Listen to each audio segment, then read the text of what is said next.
दादा हे चॉकलेट कितीला आहे? 40 रुपये. 40? पण माझ्याकडे तर फक्त 20 रुपये तो. आता मग मी काय करू? 20ला द्या ना. नाही देऊ शकत. काय दादा, रोज मी तुमच्याच दुकानात येते. आता मी 20 रुपये आणायला घरी पण जाऊ शकत नाही, माझं घर पण लय लांब आहे. अहो प्रत्येक कस्टमरचा तुमच्यासारखा करायला आता आमचं चांगलं दिवाळच निघाल मग.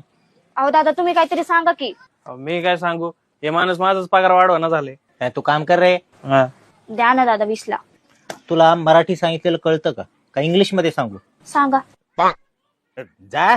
ठीक आहे, जरी तुम्ही 20ला दिली असती ना तरी पण मी घेतली नसती. एक मिनिट का नसती घेतली? अहो थोडा तरी साफ दिल आहे का तुमचा? माणूस की नावाची गोष्ट नाही तुमच्यात. अगं दिदे, मी खूप सभ्य माणूस आहे. मी रोज सकाळी उठतो, मंदिरात जातो, दान करतो. तिकडे तुम्ही देवाला दान करता आणि इथं लहान बाळाला हुसकून लावता. अगं दिदे, एक काम कर, हे धर तू चॉकलेट. पैसे पण नको देऊ, तुलाच राहू दे.